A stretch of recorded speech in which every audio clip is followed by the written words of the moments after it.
এই যে বন্ধুরা, শুনছো? নতুন নতুন রোমান্টিক ভালোবাসার গল্প পেতে ও শুনতে চাইলে আমাদের আদরের ভালোবাসা চ্যানেলটি সাবস্ক্রাইব করে বেল বাটনটা অন করে দিও। লাইক কমেন্ট করতে মোটেও ভুলবে না কিন্তু। ধন্যবাদ সবাইকে। আমার সবচেয়ে প্রিয় জিনিসের সাথে। তোমার প্রিয় জিনিস মানেই তো এই হাসবি না, আমার তো আর তোদের মতো প্রিয় মানুষ নেই, তাই এই চা একমাত্র সম্বল। বাজে কথা বলে রেস্টুরেন্টে চলে আয়, রিয়াও আছে। আজকে সন্ধ্যা পর্যন্ত গল্প করব। মানে আজকে হঠাৎ করে? কাহিনী গটাই ফেলেছি বন্ধু, তুই আগে আয়, তারপরে তোকে সবকিছু খুলে বলতেছি। আচ্ছা, 10 মিনিট অপেক্ষা কর। এরপর আমি আমার রুমে এসে রেডি হয়ে বেরিয়ে গেলাম। একটা রিক্সা নিয়ে আইমানের কাছে চলে এলাম। রিক্সা ভাড়া দিয়ে সোজা আইমানের কাছে চলে এলাম। আসসালামু আলাইকুম ভাবি। শ্রাবণ ভাইয়া, একদম ফাজলামো করবেন না। আচ্ছা সরি। এইবার আইমান তুই বল, কাহিনী কি? আজকে এত খুশি কেন? ভাই, কাজ করে ফেলেছি। কি করেছিস আবার? ভাই, 1 মাস পরে আমার আর এর বিয়ে। মানে কেমনি কি ভাই? আজকে বিকালে আব্বু আম্মু রিয়াদের বাসায় গিয়েছিল, সকলের মতেই বিয়ে হতে চলেছে। বাহ, এটা তো খুশির খবর। তাহলে এখন তাড়াতাড়ি খাবার অর্ডার দাও। তোকে বলতে হবে না, আমি কি তোর মতো খচ্চর নাকি? ভাবি আমি কিন্তু গেলাম। এই তুমি কি শুরু করছো? তুমি তো বড় খাচ্ছ। এই না হলে আমার ভাবি। তুমিও শ্রাবণের দলে চলে গেলে। আব্বে চুপ। এরপর তিনজনে মিলে অনেক মজা করলাম। রাত 8টার দিকে আমি বাসার উদ্দেশ্যে রওনা দিলাম। বাসার কাছে এসে আপুর জন্য কিছু চকলেট কিনে বাসার সামনে চলে এলাম। এরপর দরজার কাছে এসে কলিং বেল বাজালাম। আপু এসে দরজা খুলে দিল। ভাইয়া, আমার চকলেট কই? কিছু বলতে যাব তার আগে আপু আমার কাছ থেকে চকলেট কেড়ে নিয়ে দৌড়। আমি একটা হাসি দিয়ে আম্মুর সাথে কিছু কথা বলে আমার রুমে চলে এলাম। পরদিন সকালে ঘুম থেকে উঠে সকাল সকালে অফিসে চলে গেলাম। নিজের ডেস্কে বসে কাজ করতেছিলাম, তখন খেয়াল করলাম রিয়া সিমরার কেবিনের দিকে যাচ্ছে। আমি চোখের ইশারায় জিজ্ঞেস করলাম কি হয়েছে। রিয়া বলল ম্যাম নাকি তাকে ডেকেছে। প্রায় 20 মিনিট পরে রিয়া সিমরার কেবিন থেকে বের হলো। রিয়ার দিকে তাকিয়ে দেখি রিয়ার কপাল বেয়ে ঘাম পড়তেছে। তাই আমি রিয়াকে ডেকে জিজ্ঞেস করলাম কি হয়েছে, কিন্তু রিয়া আমার কথা শুনেও না শোনার ভান করে চলে গেল। আমি কিছুই বুঝতে পারতেছিলাম না, তাই চুপচাপ নিজের কাজে মন দিলাম। লাঞ্চ টাইমের আগে সিমলার কেবিনে আমার ডাক পড়লো। আমি চুপচাপ সিমলার কেবিনের সামনে গেলাম। কালকের কথা মনে পড়তেই ভয় হতে লাগলো। এরপর আমি লাঞ্চ টাইমের আগে সিমলার কেবিনে আমার ডাক পড়লো। আমি চুপচাপ সিমলার কেবিনের সামনে চলে গেলাম। কালকের কথা মনে পড়তেই ভয় হতে লাগলো। এরপর আমি বাইরে দাঁড়িয়ে বললাম ম্যাম ভিতরে আসুন। এরপর আমি ম্যামের সামনে এসে দাঁড়িয়ে রইলাম। কোনো কথা বলতেছি না, একভাবে কাজ করে যাচ্ছে। আমাকে বসতেও বলে নাই। আগের দিনের কথা মনে করে আমি দাঁড়িয়ে রইলাম। কি জানি আবার কখন থাপ্পড় মারে। এইভাবে প্রায় 10 মিনিট হয়ে গেল। তাই আমি এইবার বাধ্য হয়ে বললাম ম্যাম আমি কি পরে আসবো? ওকে ম্যাম, আমি আপনার কাছে পরে আসতেছি, আপনি বরং কাজ করুন। আমি এইটা বলে বাইরের দিকে যেতে লাগলাম। তখনই আপনাকে আমি এখান থেকে যেতে বলেছি? আমি আবার ম্যামের সামনে এসে দাঁড়িয়ে বললাম না ম্যাম, কিন্তু আপনি তো কাজ করতেছেন। আপনি আজকে সারাদিন আমার সামনে এভাবে দাঁড়িয়ে থাকবেন? পাগল নাকি? কি বলেন এসব? আমার লজ্জা করে। মিস্টার শ্রাবণ, আমি আপনার সাথে মজা করতেছি না। এই রে, এ তো রেগে পুরো আগুন হয়ে আছে। কিন্তু ম্যাম আমি কি করেছি? কি করেছেন আবার জিজ্ঞেস করতেছেন? কালকে আমাকে না বলে আমার সামনে থেকে পালিয়ে গিয়েছিলেন কেন? ম্যাম সরি, আপনি কালকে যে রেগেছিলেন তাতে শিওর আমি শহীদ হতাম। আর আজকাল তো দেখা যায় আপনি অফিস ফাঁকি দিয়ে গার্লফ্রেন্ড নিয়ে ঘুরে বেড়ান।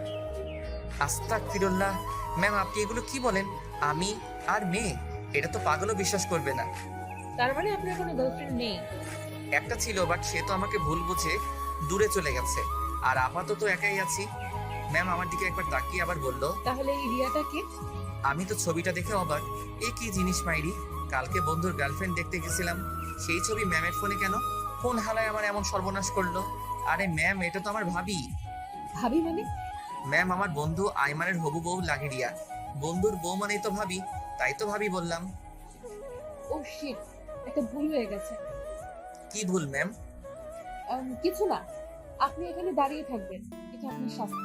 কোথাও যাবেন না, আমি একটু বাইরে থেকে আসতেছি। কিন্তু ম্যাম আমার খুব ক্ষুধা লেগেছে। আমি কিছু জানি না, চুপ করে দাঁড়িয়ে থাকুন এখানে। এই বলে সিমনা তার কেবিন থেকে বেরিয়ে গেল। আর আমি বোকার মতো দাঁড়িয়ে রইলাম আর ভাবতে লাগলাম সিমনার কাছে এই ছবিগুলো এলো কিভাবে, আর ছবিগুলো করে দিলই বা কে? সে যাই হোক, সিমলা কি আমাকে ফলো করতেছে? এমন আচরণ তো সিমলা আমার সাথে প্রায়ই করতো। যখন আমি ভার্সিটিতে কোনো মেয়ের সাথে কথা বলতাম তখন কোথা থেকে শিমলা এসে সবগুলোকে কথা শুনিয়ে দিত। একটা পর্যায়ে তো এমন হয়েছিল যে শিমলার ভয়ে কোনো মেয়ে আমার সাথে কথা বলতো না। এখন তো আমাদের মাঝে আর কোনো সম্পর্ক নেই, তাইলে শিমলা কেন আবার আমার উপরে অধিকার খাটাচ্ছে? তাহলে শিমলা কি এখন আমাকে ভালোবাসে? আমার সন্দেহ যেন আস্তে আস্তে আরো গভীর হচ্ছে। আল্লাহ, তুমি একটু দেখো আমার আর শিমলার ব্যাপারটা। ধুর, আর কতক্ষণ এইভাবে দাঁড়িয়ে থাকবো? আশেপাশে তাকিয়ে দেখি মোট 3টা চেয়ার আছে, এর ভিতরে একটা শিমলাই বসে আছে। আমার তো দাঁড়িয়ে থাকতে সেই আকারে কষ্ট হচ্ছে, তাও আর উপায় না পেয়ে চেয়ারে বসে পড়লাম।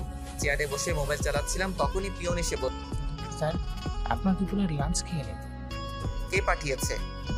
ম্যাডাম পাঠিয়েছেন, আর আপনাকে কিন্তু দাঁড়িয়ে দাঁড়িয়ে খেতে বলেছেন। আচ্ছা, আপনি আসুন। এরপর আমি কিছু সময় হেসে নিলাম। নিজেই খাবার পাঠিয়েছে, আবার নিজেই দাঁড়িয়ে খেতে বলেছে, বললেই হলো নাকি? আমি বসে বসে খাবার খেতে লাগলাম। খাওয়া শেষ করে মোবাইলে গেমস খেলতেছিলাম, তখনই পেছন থেকে কে যেন আমার কানটা টেনে ধরলো। আমি পিছনে তাকিয়ে দেখি ম্যাম রাগীভাবে আমার দিকে চেয়ে আছে। এরে কাজ হয়েছে, এবার কি হবে? আমি তাড়াতাড়ি দাঁড়িয়ে গিয়ে বললাম, সরি ম্যাম, সরি। রাখেন আপনার সরি। আপনাকে দাঁড়িয়ে থাকতে বলেছিলাম আমি, আর আপনি বসে বসে বাচ্চাদের মতো মোবাইলে গেমস খেলতেছেন। আপনাকে তো আমি আমাকে কি? আপনাকে তো আমি শেষ করে ফেলবো। আমি চুপচাপ দাঁড়িয়ে রইলাম।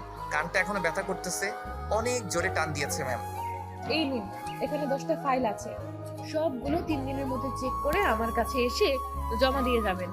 ম্যাম, আপনি এগুলো কি বলতেছেন? আমাকে মার্ডার করার প্ল্যান করতেছেন নাকি? মেয়েদের সাথে বেশি কথা বললে এখন থেকে এমনই শাস্তি পাবেন। কিন্তু ম্যাম, আমি মেয়েদের সাথে কথা বললে আপনার কি? সেটা আপনাকে বলতে হবে নাকি? ভুলে যাবেন না আপনি আমার অফিসে চাকরি করেন, সো আমি যা বলবো তাই করবেন। ওকে। এখানে কথা বাড়িয়ে লাভ নেই, এই মেয়ে পাগল হয়ে গেছে। এরপর আমি ফাইলগুলো নিয়ে ম্যামের কেবিনের বাইরে বের হলাম, কিন্তু বাইরে বেরিয়ে দেখি অফিসের সবাই আমার দিকে তাকিয়ে আছে। তাকিয়ে থাকারই কথা, কারণ প্রায় 2 ঘন্টার মতো ম্যামের কেবিনের ভিতরে ছিলাম আমি। এর কারণে একটু লজ্জা করতেছে। আমি কোনো মতে মুখ লুকিয়ে আমার ডেস্কে এসে বসে পড়লাম। ওরা 2 জন আগে থেকে চলে গেছে, আর আমি রাস্তায় দাঁড়িয়ে রিক্সার জন্য অপেক্ষা করতেছি, কিন্তু কিছুতেই খালি রিক্সা পাচ্ছি না। তখনই একটা গাড়ি আমার সামনে এসে থামলো। আমি ভালো করে খেয়াল করে দেখি শিমলার গাড়ি এটা, কিন্তু আমার সামনে এসে থামলো কেন? এরপর দেখলাম শিমলা গাড়ির গ্লাস নামিয়ে দিয়ে বলল, ভেতরে আসুন। না না, আপনি যান, আমি রিক্সা করেই চলে যেতে পারবো। ভেতরে আসতে বলেছি। এরপর আমি বাধ্য হয়ে গাড়িতে উঠে বসলাম শিমলার পাশের সিটে। গাড়ি স্টার্ট দিয়ে ড্রাইভার চালাতে লাগলো। আমি আমার বাসার ঠিকানা বলে দিলাম তাকে। বাড়ির ভিতরে হঠাৎ করে শিমলা আমাকে জিজ্ঞেস করলো, আচ্ছা, আপনি কাকে সবচেয়ে বেশি ভালোবাসেন? আমি এমন প্রশ্নে একটু অবাক হলাম। এরপর বললাম, ভালোবাসা হিসাব বিজ্ঞানের মতো হিসাব করে হয় না। তবুও এইভাবে বলতে গেলে আমি আমার আম্মুকে সবচেয়ে বেশি ভালোবাসি, এরপর আপু, আর একটা মানুষকে মন প্রাণ দিয়ে ভালোবাসি। কে সেই মানুষটা, আমি কি জানতে পারি? অনেক ভালোই অভিনয় জানেন আপনি। যেমন? ওকে বাই, বাসার সামনে চলে এসেছি। আমি এটা বলে গাড়ি থেকে নেমে গেলাম। এরপর বাসার দরজার সামনে এসে কলিং বেল বাজালাম। আম্মু এসে দরজা খুলে দিল। কিরে, আজকে তো তাড়াতাড়ি অফিস থেকে এলি যে? আজকে একটু তাড়াতাড়ি রিক্সা পেয়ে যাই। 4 চাকাওয়ালা রিক্সা? ও আম্মু, তুমি যখন দেখেই ফেলেছো তাহলে জিজ্ঞেস করতেছো কেন? ওইটা আমাদের নতুন বসের গাড়ি। মেয়ে নাকি ছেলে? আম্মু, তুমি কিন্তু বেশি সন্দেহ করতেছো আমাকে। তো কি করব, তোর ভাবসাব আমার বেশি ভালো লাগতেছে না। ধুর, এই বলে আমি আমার রুমে চলে এলাম। আমি জানি আর একটু সময় আম্মুর সামনে থাকলে আম্মু ঠিকই আমার পেট থেকে সব কথা বের করে নিবে, তাই পালিয়ে আমার রুমে চলে এলাম। নিজের রুমে শুয়ে শুয়ে আজকের ঘটনাগুলোর কথা চিন্তা করতে লাগলাম। শিমলার আচরণের অনেক পরিবর্তন ঘটছে, ও মনে হয় আমাকে মাফ করে দিয়েছে, তা না হলে এমন আচরণ করতো না। আর কিছুদিন পরে শিমলার জন্মদিন। মনে মনে সিদ্ধান্ত নিলাম ওই দিনে শিমলাকে আবার প্রপোজ করব। যদি মেনে নেয় তাহলে আর কোনোদিন ওকে দূরে যেতে দিব না, আর যদি অপমান করে তাহলে এইভাবে একজন অপরাধী হয়ে ওর জীবন থেকে দূরে চলে যাব, আর কোনোদিন ফিরে আসবো না। বিছানায় শুয়ে শুয়ে এগুলো ভাবতেছিলাম, তখনই আম্মু আমার রুমে এসে বলল, শ্রাবণ বাবা, এই লিস্টটা নিয়ে একটু বাজারে যেত। কেন আম্মু? বাজার প্রায় শেষ, তাই আগে থেকে সবকিছু এনে রাখা ভালো। আচ্ছা দাও। এরপর আম্মু আমার কাছে বাজারের লিস্ট দিয়ে রুমের বাইরে চলে গেল। আমিও রেডি হয়ে বাজারের ব্যাগ নিয়ে বাসার বাইরে বের হলাম, কিন্তু রাস্তার মাঝখানে রিয়ার সাথে দেখা। আমি রিয়াকে দেখি ডাক দেই, কিন্তু রিয়া কেন জানি আমাকে দেখেও না দেখার ভান করে চলে যেতে চায়। তাই আমি দৌড়ে রিয়ার কাছে চলে যাই। রিয়া, কি হয়েছে তোমার? সে অফিস থেকে খেয়াল করতেছি তুমি আমাকে কেমন ইগনোর করে চলতেছো।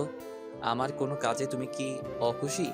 তাহলে সেটা বলো, আমি আর এমন কাজ করব না। না ভাইয়া, তেমন কিছু না। ও আচ্ছা, বুঝেছি। আমি তোমাকে ভাবি বলে ডাকি, এই কারণে তুমি আমার উপরে রেগে আছো? আচ্ছা, সমস্যা নেই। আমি আর তোমাকে ভাবি বলে ডাকবো না, আপু বলেই ডাকবো। আমি না তোমার বন্ধুর হবু বউ, তাহলে আমাকে ভাবি ডাকলে আমি রাগ করব কেন? বরং আমার তো ভালোই লাগে। তাহলে এখানে দাঁড়িয়ে বলা যাবে না, ওই রেস্টুরেন্টে চলো, ওখানে গিয়ে সব কিছু বলি। আচ্ছা চলো রেস্টুরেন্টে। এইবার বলো কি করেছি আমি? তুমি কিছু করো নাই। তাহলে আচ্ছা ভাইয়া, তুমি কি আমাদের অফিসের বসকে ভালোবাসো? রিয়ার এমন কথায় একটু অবাক হলাম, তারপরে বলে দিলাম ভালোবাসি, কিন্তু ম্যাম তো পাত্তাই দেয় না। ও মাই গড, আমিও তাই তো ভাবতেছি ম্যাম এমন করলো কেন। আসলে তোমার ধারণা ভুল। মানে? ম্যামও তোমাকে মনে মনে অনেক ভালোবাসে। সেটা তো আমি জানি। আরে আমি সেটা বলতেছি না। তো কি বলতেছো? ম্যাম বাইরে তোমার সাথে রাগীভাবে কথা বললেও সে তোমাকে অনেক ভালোবাসে। কিন্তু তুমি বুঝলে কিভাবে? মনে আছে কালকে আমি, তুমি আর আইমান তিনজন মিলে রেস্টুরেন্টে বসে আড্ডা দিচ্ছিলাম, আর এইটা ম্যাম দেখে ফেলে। এইটা দেখে ম্যাম ভাবে আমি আর তুমি গার্লফ্রেন্ড বয়ফ্রেন্ড, আর এই কারণে অফিসে আজকে সকালে আমাকে ম্যাম তার কেবিনে ডাকে। তারপর ম্যাম আমাকে অনেকগুলো কথা শোনায়, কেন আমি তোমার সাথে গেছি। কিন্তু পরে যখন আমি তাকে সব খুলে বললাম যে আমি আইমানকে ভালোবাসি, এরপরে কিছুটা ঠান্ডা হলো, কিন্তু এর পরেও বলে দেয় আমি যেন তোমার সাথে আর বেশি কথা না বলি। এটা তো সাংঘাতিক ব্যাপার। আর আমি এই কারণেই তোমার থেকে দূরে দূরে থাকার চেষ্টা করি। কি জানি আমার চাকরিটা আবার কখন নিয়ে নেয়। আচ্ছা ঠিক আছে, আমি বুঝতে পেরেছি। আর ভাইয়া, তুমি তলে তলে এত সব করো আগে জানতাম না। আচ্ছা ভাইয়া, বাসায় যেতে হবে, আসি। আচ্ছা। এরপর আমি রেস্টুরেন্টে থেকে বের হয়ে বাজার করতে চলে যাই। বাজার করে আসার পথে ভাবতে থাকি, আমি আগেই জানতাম যে সিমরা আমাকে এখনো মনে মনে ভালোবাসে, কিন্তু আজকে রিয়া যেটা বলল, এটা তো আমি 100% শিওর যে সিমরা আমাকে এখনো আগের মতোই ভালোবাসে। কারণ এর আগেও আমার সাথে কোনো মেয়ে দেখলেই সিমরা এমন করত। এক কথায় আমার পাশে কোনো মেয়ে দেখতে পারতো না। যাই হোক, আর কিছুদিন পরে সিমলার বার্থডে। আমি ঠিক করেছি ওই দিন সিমলাকে প্রপোজ করব। আমি জানি সিমলাও আমাকে মেনে নিবে। এরপর সুন্দরভাবে আমাদের জীবনটা আবার নতুন করে শুরু করব। অপরদিকে সিমলা তার রুমে বসে বসে ভাবতে, না, অনেক হয়েছে। বিয়াদবটার সাথে অনেক খারাপ ব্যবহার করেছি। আর না, সামনেই তো আমার বার্থডে। আমি জানি শ্রাবণ আমাকে সবার প্রথমে উইশ করবে, আর ওই দিনই সকলের সামনে আমি আমার আর শ্রাবণের বিয়ের কথা অ্যানাউন্সমেন্ট করব। সিমলা এই ব্যাপারে তার বাবার সাথেও কথা বলে। তার বাবাও এক কথায় রাজি হয়ে যায়, কারণ তার মেয়ের বিয়ের বয়স হয়ে গেছে, আর কতদিন এইভাবে থাকবে, তাই তিনি রাজি হয়ে যায়। এইভাবেই দেখতে দেখতে কিছুদিন কেটে যায়। এখন সিমলা আর আমার সাথে তেমন কোনো খারাপ ব্যবহার করে না। এতে আমিও ভালো করে বুঝে যাই যে সিমলাও এখন আমাকে পছন্দ করে। কালকে সিমলার বার্থডে। আমি কালকের জন্যই অপেক্ষা করে আছি অনেক দিন ধরে। প্রতিদিনের মতো আজকেও আমি অফিসে বসে কাজ করতেছিলাম, তখনই আমার ডাক পড়ল সিমলার কেবিনে। আমিও প্রস্তুতি নিয়ে সিমলার কেবিনের দিকে গেলাম। কেবিনের সামনে গিয়ে জিজ্ঞেস করলাম, ম্যাম ভিতরে আসবো? তোমাকে কতবার বলবো আমার এখানে আসার জন্য তোমার কোনো অনুমতির প্রয়োজন নেই। এখন কি বলবেন বলেন। কালকে আমার বাসায় একটা পার্টি আছে, তুমি হয়তো জানো কিসের পার্টি।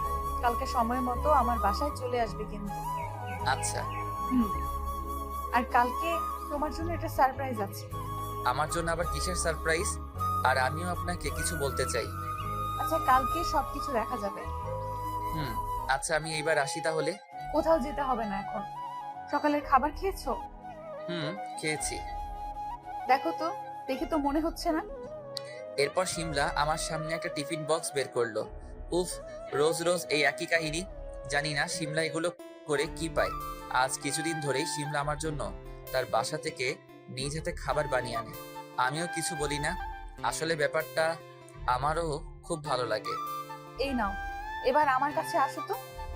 আমি সিমলার কাছে যেতেই সিমলা আমার মুখে তার হাত দিয়ে খাবার খাইয়ে দিতে লাগে।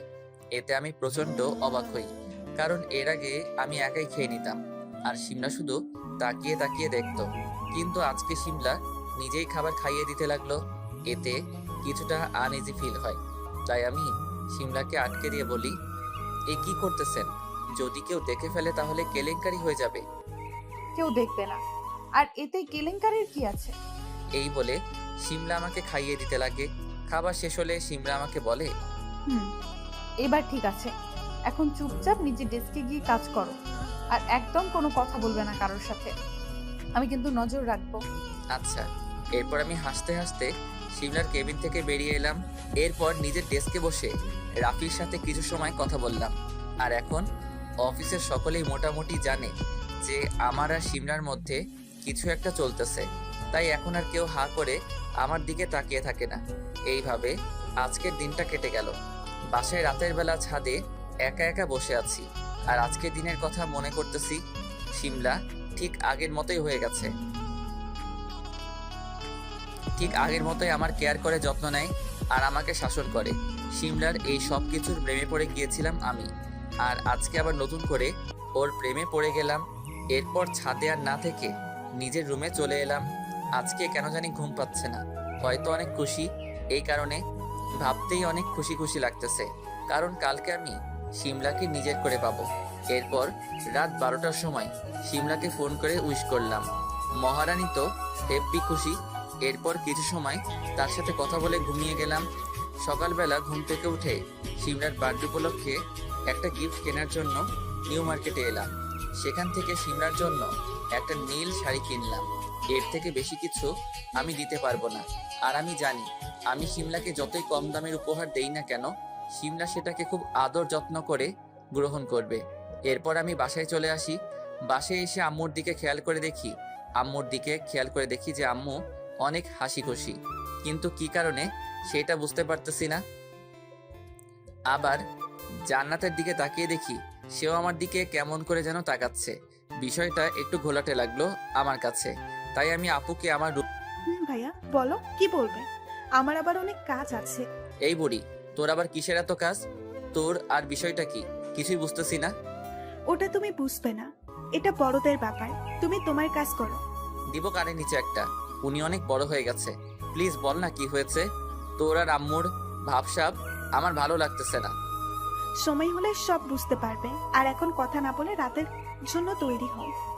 এটা বলে জান্নাত এক দৌড়ে আমার রুম থেকে চলে গেল, কিন্তু আমি তো কিছুই বুঝতে পারলাম না। আর জান্নাতই বা জানলো কিভাবে আমি রাতে কোথাও যাব? দূর, মাথাটা ঝিনঝিন করতেছে। নিশ্চয়ই আমার জন্য সামনে কোনো বড় বিপদ আছে। আমাকে একটু সাবধানে থাকতে হবে। মোবাইলের দিকে তাকিয়ে দেখি দুপুর 2টা বেজে গেছে। ঘুমানোর জন্য প্রস্তুতি নিচ্ছিলাম, তখনই শিমলার ফোন। জি ম্যাম, বলুন। ওই কতবার বলতে হবে আমাকে ম্যাম বলে ডাকবে না? আচ্ছা, ডাকবো না। এইবার বলো কি বলবে। শোনো না, আজকে তো আমার বার্থডে, আমাকে একটু গিফট দিবে আজকে? কোনো গিফট দিতে পারবো না। তুমি তো জানোই আমি একটা গরিব ঘরের ছেলে। তুমি একদম এসব বাজে কথা বলবে না। আমার কোনো গিফট লাগবে না, তুমি আমার সবচেয়ে বড় গিফট। ওহো, আচ্ছা। হুম, আর সময় মতো বাসায় চলে আসবে, কিন্তু আমি তোমার জন্য অপেক্ষা করে থাকবো। তুমি আর আমি একসাথে কেক কাটবো। কিন্তু লোকে কি বলবে? আর তাছাড়া তোমার বাবা মা কি ভাববে? আরে রাখো তো তুমি এগুলো, এইসব আমি দেখে নিব। আচ্ছা, রাখি এখন। আমি একটু ঘুমিয়ে নেই। হুম, ঘুমাও, টাটা। আচ্ছা। এরপর ফোন রেখে ঘুমিয়ে গেলাম। রাতে ভালোভাবে তৈরি হয়ে একটা রিক্সা নিয়ে শিমলাদের বাসার উদ্দেশ্যে রওনা দিলাম। হাতে একটা কম দামি গিফট নিয়ে। জানি না শিমলা এটা পছন্দ করবে কিনা। এগুলো ভাবতে ভাবতে শিমলাদের বাসার সামনে চলে এলাম। কিন্তু বাসার ভিতরে প্রবেশ করে আমি জীবনের সবচেয়ে বড় শিমলাদের বাসার সামনে এসে রিক্সা থেকে নেমে আশেপাশে দেখতে লাগলাম। অনেক সুন্দর করে বাসাটা সাজানো হয়েছে। আমি রিক্সা ভাড়া দিয়ে মোবাইলে সময়টা দেখে নিলাম। সামনে এগিয়ে বাসার ভিতরে প্রবেশ করব, তখনই খেয়াল করি একটা মেয়ে আমাকে দেখেই দৌড়ে ভিতরে চলে যায়। আমি বিষয়টি ভালো বুঝতে পারি নাই, আর মেয়েটিকে আগে কোনোদিন দেখি নাই, তাই আর বেশি ভেবে দেখি নাই। ভিতরে প্রবেশ করে দেখতে পাই অফিসের সকলে কম বেশি আছে। আমি এগিয়ে রাফির কাছে যাব, তখনই বাসার সমস্ত লাইট অফ হয়ে যায়। শুধু কেক কাটার স্থানে একটা সাদা আলো জ্বলেছিল, কিন্তু সেখানে আমার চোখ যেতেই অবাক হয়ে যায়, কারণ সেখানে শিমলা দাঁড়িয়েছিল। এটা খুবই স্বাভাবিক, কিন্তু শিমলার পাশে আমি একটা ছেলেকে দেখতে পাই। ছেলেটি শিমলার খুবই কাছে ছিল, যেটা দেখে আমার খুবই খারাপ লাগতেছিল। কিন্তু আমাকে অবাক করে দিয়ে সিমলা তার কেকের সমস্ত মোমবাতি নিভিয়ে দিয়ে চাকু দিয়ে কেক কাটে আর সকলে একসাথে হাততালি দিয়ে বলে ওঠে, happy birthday to you Simla. আর সিমলা একটা কেকের টুকরো তার পাশে থাকা সেই ছেলেটিকে খাইয়ে দেয় এবং এক টুকরো তার বাবাকে। এটা দেখে আমার দু চোখ দিয়ে পানি গড়িয়ে নিচে পড়ে। আমার কষ্ট হচ্ছে এটা ভেবে যে সিমলা তো নিজেই বলেছিল যে আমি আর সিমলা একসাথে কেক কাটবো, তাহলে এটা কি ছিল? এরপর বাসার সমস্ত লাইট আবার জ্বলে ওঠে।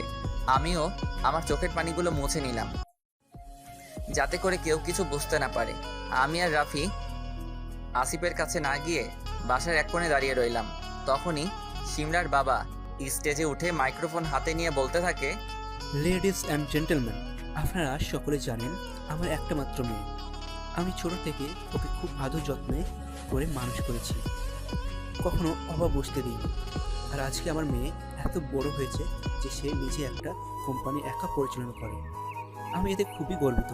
যাই হোক, আসল কথায় আসি। আপনারা সবাই জানেন যে আজকে আমার একমাত্র মেয়ের জন্মদিন। আজকে আমার জীবনের সবচেয়ে খুশির দিনগুলোর মধ্যে একটা। আর এই খুশির দিনে আমি আপনাদেরকে আরও একটা খুশির খবর দিতে চাই। সিমলার বাবার এমন কথায় এখানে উপস্থিত সকলে আরও আগ্রহের সাথে তার দিকে তাকিয়ে থাকে। আর সিমলা মুচকি মুচকি হাসতেছে সকলের দিকে তাকিয়ে। এদিকে আমি যে তার দিকে তাকিয়ে আছি সেইটা যেন সিমলা দেখতেই পাচ্ছে না। আসলেই কি সিমলার আমার কথা মনে নেই? তাহলে অফিসের এগুলো কি ছিল? সব কিছুই কি শুধু নাটক ছিল? জানি না, আমি কিছুই বুঝতে পারতেছি না। এর মধ্যে আবার সিমলার বাবা বলা শুরু করে, আর সেই খুশির খবরটা হচ্ছে আমার একমাত্র মেয়ের বিয়ে ঠিক করেছি। আর বিয়েটা আমি খুব তাড়াতাড়ি শেষ করতে চাচ্ছি, কারণ আমার অনেক বয়স হয়েছে। কে জানে কখন মারা যায়।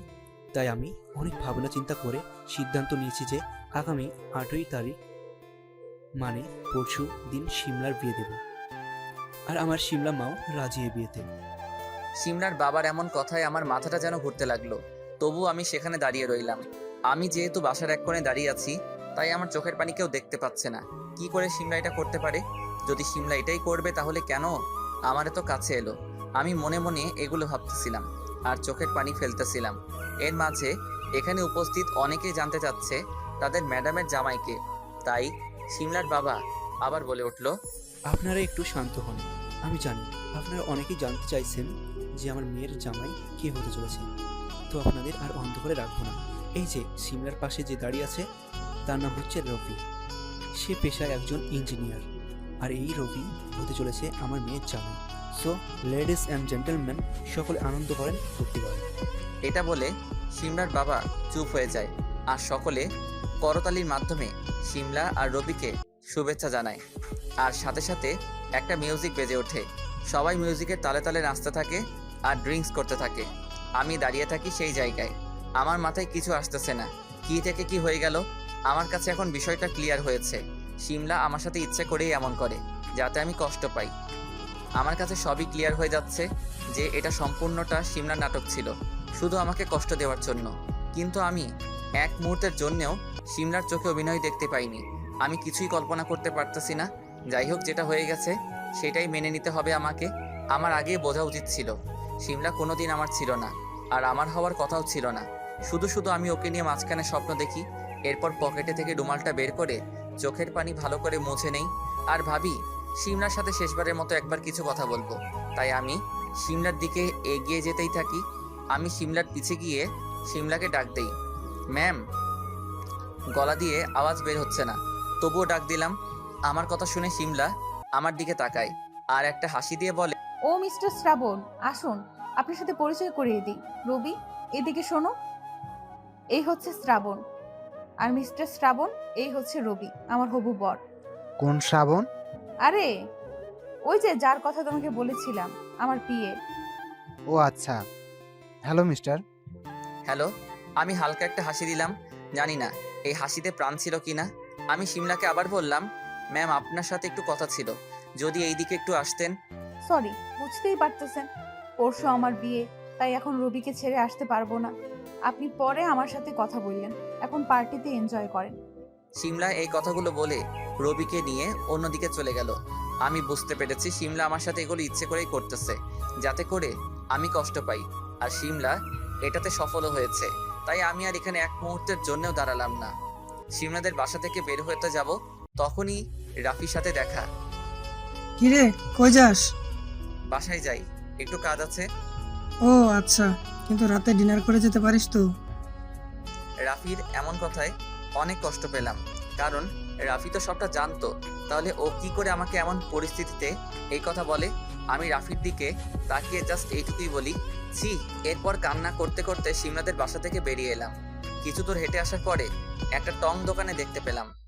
সেখানে গিয়ে এক প্যাকেট সিগারেট নিয়ে নিলাম। রাস্তা দিয়ে হাঁটতেছি আর সিমলার কথা ভাবতেছি। তখনই আমার খেয়াল হলো আমার হাতে সিমলার গিফট রয়েছে। এটা দেখেই প্রচুর রাগ হলো। সিমলার জন্য আনা গিফটটা ছুঁড়ে ফেলে দিলাম আর সামনের দিকে হাঁটতে লাগলাম। আজকে প্রায় 2 বছর পরে আবার সেই রাতের কথা মনে পড়তেছে। এইরকমই কষ্ট হয়েছিল সেই দিন, যেদিন সিমলার মামা বলেছিল সিমলার বিয়ে হয়ে গেছে। প্রচুর কেঁদেছিলাম সেই দিন, কিন্তু আজকে তো সত্যি সত্যি সিমলার বিয়ে ঠিক হয়ে গেছে। কি করব এখন আমি জানা নেই। একের পর এক সিগারেট খেতে থাকি। রাস্তা দিয়ে হেঁটে হেঁটে বাসার দিকে যাচ্ছিলাম। আনুমানিক তখন রাত 10টা বাজে। তখনই আম্মুর ফোন থেকে একটা কল আসে। আমি ফোনটা সাথে সাথে রিসিভ করি। হ্যালো ভাইয়া, কোথায় তুই? একটু বাইরে আছি। কেন, কিছু হয়েছে? আর আম্মুর ফোন তোর কাছে কেন? ভাইয়া তাড়াতাড়ি বাসায় আয়, আম্মু যেন কেমন করতেছে। কি হয়েছে আম্মুর? আমি এখনই আসতেছি।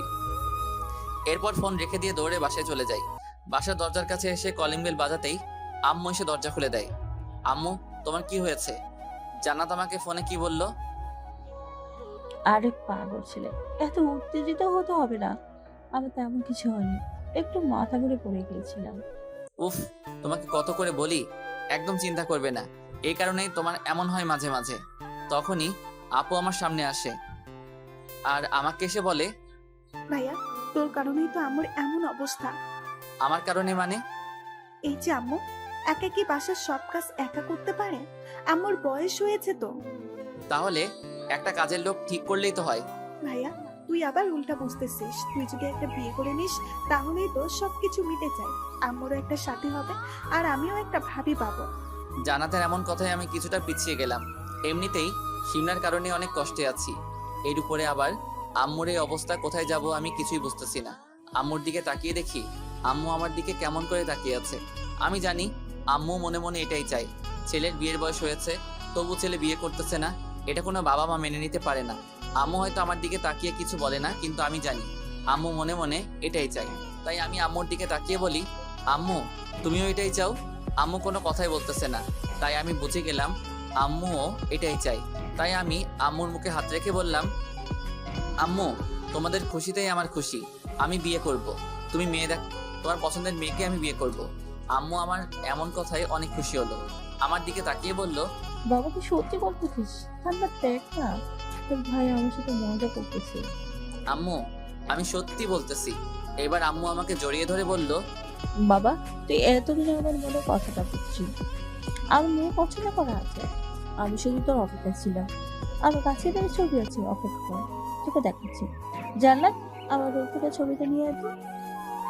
আম্মু আম্মু এত ব্যস্ত হতে হবে না। আর মেয়ে যখন তোমার পছন্দ, তাহলে আমার আর দেখার দরকার নেই। তোমার পছন্দই আমার পছন্দ। ধন্যবাদ ভাইয়া। ঠিক আছে। এটা বলে আমি আমার রুমে চলে এলাম। রুমে এসে দরজা বন্ধ করে চোখের পানি ফেলতে লাগলাম। এই তো কিছু সময় আগেও ভেবেছিলাম সিমলাকে আজকে নিজের করে পাবো, কিন্তু একটা দমকা হাওয়া এসে সবকিছু উল্টাপাল্টা করে দিল। আসলে আমার জীবনটাই এমন, কখনো সুখ সহ্য হয় না, যার কারণেই হয়তো আব্বুকে হারিয়ে ফেলেছি আর এখন সিমলাকে। তবে আমি তো প্রায় সিমলাকে ভুলেই গিয়েছিলাম, কিন্তু সিমলা নিজে এসেই আবার আমাকে সবকিছু মনে করিয়ে দেয়। সিমলা আমার উপরে প্রতিশোধ নিল, সব সত্যিটা না জেনেই আমার উপরে প্রতিশোধ নিল। ভালো করেছে সিমলা, এর জন্য ওকে আমি আর কোনো দিন ক্ষমা করব না। নীরবে কান্না করতেছিলাম আর এগুলো ভাবতেছিলাম। আপনারা ভাবতেছেন আমি যদি সত্যি সিমলাকে ভালোবেসে থাকি তাহলে কেন অন্য কাউকে বিয়ে করতেছি? আসলে আমি ইচ্ছা করলেই বিয়ে না করে থাকতে পারি, কিন্তু আমার দিকে যে আমার আম্মু তাকিয়ে আছে, কি করে একটা বাজে মেয়ের জন্য আমি আমার আম্মুকে কষ্ট দিব? তাই বিয়ের জন্য রাজি হয়ে গেলাম। প্রথম প্রথম হয়তো একটু কষ্ট হবে, কিন্তু পরে সব ঠিক হয়ে যাবে আশা করি। এগুলো ভাবতে ভাবতে আমার ফোনে একটা কল আসে। আমি তাকিয়ে দেখি সিমলা ফোন করেছে। আমার প্রচন্ড রাগ হলো এটা দেখে। এরপরে ফোনটা কেটে দিলাম, কিন্তু একটু পরেই আমার ফোনে রাফির ফোন এলো। এটা দেখে আরো রাগ হলো। ফোনটা এবার বাধ্য হয়ে বন্ধ করে রেখে দিলাম। এরপর বিছানায় ঘুমিয়ে গেলাম। অপরদিকে শ্রাবণ শিমলাদের বাসা থেকে বেরিয়ে আসার সাথে সাথেই শিমলা বাসা থেকে বের হয়। আর শিমলা দেখতে পায় শ্রাবণ তার হাতে থাকা একটা গিফট ছুঁড়ে ফেলে দেয়। শিমলা দৌড়ে শিলার কাছে যায়। শিমলার পিছে পিছে রাফি, আসিফ আর রিয়াও দৌড়ে শিমলার কাছে যায়। শিমলা তাড়াহুড়ো করে গিফট খুলে ফেলে আর তার ভিতরে সে একটা নীল শাড়ি দেখতে পায়। এটা দেখে সে একটা হাসি দেয়। এরপর তারা সেখান থেকে বাসার ভিতরে চলে আসে। ভিতরে এসে তারা গোল হয়ে একটা জায়গায় বসে। তখন শিমলা সকলকে উদ্দেশ্য করে বলতে থাকে, পাগলটা আমাকে ভালোবাসে, কিন্তু সেই দিন যদি ও আমার ফোনটা রিসিভ করতো তাহলে এতদিনে আমাদের সুন্দর একটা সংসার হয়ে যেত। এত নাটক করতে হতো না, শুধু শুধু ওকে কষ্ট দিয়ে বোঝাতে হতো না যে কাছের মানুষ দূরে চলে গেলে কেমন লাগে। সবকিছু ঠিক আছে, কিন্তু আমি এখনো এটাই বুঝলাম না যে শ্রাবণ ওই দিন ম্যামের ফোন কেন রিসিভ করে নাই। এর কারণ আমি এখনো বুঝলাম না। এটা আমিও জানি না, হয়তো মামার কথাই ঠিক ছিল, কিন্তু আমি ওই সব কিছুই ভুলে গেছি। এখন আবার নতুন করে সব কিছু শুরু করতে চাই। আর তাছাড়া আমার সব কিছু মানেই তো আমার স্বামীর, মানে শ্রাবণের। আপু, তোমার এই ধারণাটা সম্পূর্ণ ভুল। ভেবেছিলাম তোমাকে কোনোদিন বলবো না, কিন্তু তুমি যে কথাগুলো বলতেছো এটা শুনলে আমার প্রচন্ড রাগ হয়। কি এমন কথা? এটা এমন একটা কথা যেটা শুনলে তুমি নিজেই গিয়ে শ্রাবণের কাছে মাপ চাইবে আজকের ঘটনার জন্য। রাফি ভাইয়া, তোমার কথা আমি কিছুই বুঝতে পারতেছি না, প্লিজ একটু খুলে বলবে? এরপর রাফি সবকিছু খুলে বলে কি কারণে শ্রাবণ শিমলার সাথে যোগাযোগ রাখে নাই, আর শিমলা মামার কারণেই যে তারা এত বছর দূরে থেকেছে, সবকিছু খুলে বলে। এটা শোনার পর শিমলার সাথে সাথেই বসা থেকে উঠে দাঁড়ায় আর বলে, এটা তুমি আগে বলবে না? আমি না জেনে শুনেই ওকে কতগুলো খারাপ কথা শুনিয়ে দিয়েছি, আর অফিসের কথা তো নাই বললাম। আর আজকে ওর সাথে যেটা করা হলো, ডেকে এনে অপমান করেছে আমি। ওর চোখে আমি স্পষ্ট পানি দেখতে পেয়েছি। না জানি আমাকে আর কখনো মাফ করবে কিনা। আপু তুমি শান্ত হও, সবকিছু ঠিক হয়ে যাবে। আর আমি তোমাকে সবটা বলতেই চেয়েছিলাম, কিন্তু শ্রাবণ বলতে নিষেধ করেছিল। আচ্ছা, এখন এসব কথা বাদ দিয়ে শ্রাবণ ভাইয়াকে ফোন করতে হবে। শুধু শুধু তাকে কষ্ট দিয়ে তো কোনো লাভ নেই। এরপর শিমলা তার ফোন দিয়ে শ্রাবণের নাম্বারে কল করে, কিন্তু একবার রিং হওয়ার পরেই ফোন কেটে দেয়। এরপর রাফি সহ এখানে উপস্থিত সকলে শ্রাবণের নাম্বার ট্রাই করে, কিন্তু কিছুক্ষণ পরে শ্রাবণের ফোন বন্ধ হয়ে যায়। সবাই ব্যাপারটা বুঝতে পারে যে শ্রাবণ রাগ করে কারো ফোন ধরছে না, আর রাগ করাটা স্বাভাবিক। রাফি, রিয়া, শিমলা সবাই এক জায়গায় বসে ভাবছে কি করা যায়। এত রাতে তো আর শ্রাবণের বাসায় যাওয়া সম্ভব না, তাই তারা ঠিক করলো যে সকালেই সবাই শ্রাবণদের বাসায় যাবে। ঠিক তখনই আসিফ তাদের কাছে আসে এবং বলে, রাফি, ওইদিকে অনেক বড় কাহিনী হয়ে গেছে। সকালে একসাথে আসিফকে জিজ্ঞেস করে, কি হয়েছে? শ্রাবণে কিছু হয়নি তো আবার? তবে মেমের জন্য খারাপ কিছু হতে চলছে। আসিফ, তুমি কথাটা ঘুরিয়ে ফিরিয়ে না বলে সোজাসুজি ভাবে বলো তো। ম্যাম, আমি শ্রাবণকে ফোনে না পেয়ে আন্টিকে ফোন করি। ভেবেছিলাম শুধু এইটুকুই জানবো যে শ্রাবণ বাসায় গিয়ে পৌঁছেছে কিনা, কিন্তু কিন্তু আন্টি বললো শ্রাবণ নাকি অনেক আগে বাসায় ফিরেছে। এটা তো ভালো কথা। এটা ভালো কথা, সেটা আমিও জানি, কিন্তু শ্রাবণের বিয়ে ঠিক করছে আন্টি, আর সেই জন্য কাল সকালে তাদের বাসায় যেতে বলছে আমাদের। আসিফের এমন কথা শুনে সবাই বসা থেকে দাঁড়িয়ে যায়। শিমলা চোখ দুটো বড় বড় হয়ে যায় আর সে আসিফকে বলে, আসিফ, আমরা কিন্তু এখন ফান করার মুডে নেই। ম্যাম, আমি ফোন করতেছি না। সত্যি শ্রাবণের আম্মু শ্রাবণের জন্য বিয়ে ঠিক করছে, আর আন্টি অনেক আগে থেকে শ্রাবণকে বিয়ে দিতে চেয়েছিল, কিন্তু শ্রাবণ কিছুতেই রাজি হচ্ছিল না। আর আজকে ম্যামের বিয়ের কথা শুনে হয়তো শ্রাবণ রাগ করে বিয়ের জন্য রাজি হয়ে গেছে। কিন্তু ম্যামের এটা তো মিথ্যা নাটক ছিল। কিন্তু সেটা তো আর শ্রাবণ জানে না। এর মধ্যে শিমলা কান্না শুরু করে দিয়েছে। তখন প্রায় রাত 12টা বেজে গেছে। শিমলাদের বাসায় এখন আর তেমন কেউ নেই, সবাই যার যার বাসায় চলে গেছে। এদিকে শিমলার আব্বু তার মেয়ের কান্না শুনে তাড়াতাড়ি তাদের কাছে চলে আসে এবং জিজ্ঞেস করে কি হয়েছে। তখন রাফি আর আসিফ সবটা খুলে বলে। এটা শুনে শিমলার আব্বুও কিছুটা চিন্তার মধ্যে পড়ে যায়। এরপর শিমলার আব্বু অনেক বুঝিয়ে শিমলাকে ঘরের ভিতরে নিয়ে যায়। সবাই যার যার বাসায় চলে যায়। শিমলা রাতে কান্না করতে করতে ঘুমিয়ে যায়। সকালবেলা আম্মুর ডাকে আমার ঘুম ভেঙে যায়। রাতে অনেক কষ্ট করে ঘুমিয়েছি, কিছুতেই ঘুম আসতেছিল না। কিরে, এত বেলা করে ঘুমালে চলবে? তাড়াতাড়ি ফ্রেশ হয়ে নিচে খাবার খেতে আয়। একটু পরে শপিং করতে যাবি তুই আর তোর বন্ধুজন মিলে। আম্মু প্লিজ এসব আমার ভালো লাগতেছে না, আমি যাবো না। আমি এত কিছু বুঝি না, তুই একটু পরে যাবি, এটাই ফাইনাল। তুমি যাও তো এখান থেকে। এটা বলে আমি ওয়াশরুমের ভিতরে চলে এলাম। এমনিতেই মনটা ভীষণ খারাপ। একদিকে সিমরার বিয়ে ঠিক হয়ে গেছে, আর অন্যদিকে আম্মুও আমার বিয়ে ঠিক করে ফেলেছে। জানি না ভবিষ্যতে কি হবে। আমি ফ্রেশ হয়ে নিচে খাবার টেবিলে চলে এলাম। তখনই আম্মু আমার হাতে একটা ছবি দিল। এই নে, এটা তোর হবু বইয়ের ছবি, দেখে বলতো কেমন লাগে। আমি ছবিটা না দেখেই টেবিলের পাশে রেখে দিলাম। তখনই বাসার কলিং বেল বেজে উঠল। আম্মু গিয়ে দরজা খুলে দিল। কে এসেছে আমি সেই দিকে খেয়াল না করেই খাবার খেয়ে যাচ্ছি। তখন আম্মু আমার সামনে একটা মেয়েকে নিয়ে আসে। আমি মেয়েটার দিকে একবার তাকিয়ে দেখলাম। এর আগে কখনো দেখেছি বলে মনে হয় না। শ্রাবণ, এইদিকে তাকিয়ে দেখ কে এসেছে। কে এসেছে? উফ, তোকে কতবার বলেছি ছবিটা দেখতে। এই হচ্ছে রিমি। রিমির সাথেই তোর বিয়ে ঠিক হয়েছে, আর সেটাও কালকে। আম্মুর কথায় গলার খাবার আটকে গেল। রিমি এসে আমাকে এক গ্লাস পানি এগিয়ে দিল। আমি পানি খেয়ে আম্মুর দিকে তাকিয়ে বললাম, আম্মু আমি বিয়েতে রাজি হয়েছি, তার মানে এই না যে তুমি এত তাড়াতাড়ি আমার বিয়ে দিয়ে দিবে। দেখ বাবা, আমিও চেয়েছিলাম একটু বড় করে তোর বিয়েটা দিতে, কিন্তু রিমির পরিবার চাচ্ছে বিয়েটা খুব তাড়াতাড়ি দিতে। আর কালকেই বিয়ের দিনটা আমরা ঠিক করেছি। দুই পরিবারের লোকজন থাকবে শুধু, পরে তোদের মত থাকলে বড় করে একটা অনুষ্ঠান করা যাবে, সমস্যা নেই। আম্মু তোমার যা ইচ্ছে তুমি তাই করো। এটা বলে আমি খাবার শেষ করে আমার রুমে এসে তৈরি হতে লাগলাম, কারণ এখন নাকি আবার শপিং করতে যেতে হবে। আন্টি, উনি আমার রেগে চলে গেলেন কেন? ও কিছু না মা, আমার ছেলেটা একটু রাগী, তবে ভেতরটা একদম নরম, তুমি চিন্তা করো না। আচ্ছা আন্টি, আর আব্বু আমাকে আপনাদের বাসায় পাঠিয়েছে, একসাথে ওনাকে নিয়ে শপিং করতে যেতে বলেছে। একদম ঠিক করেছে তোমার বাবা। আচ্ছা তুমি জান্নাতের সাথে গল্প করো, আমি একটু শ্রাবণের সাথে কথা বলে আসি। আচ্ছা আন্টি।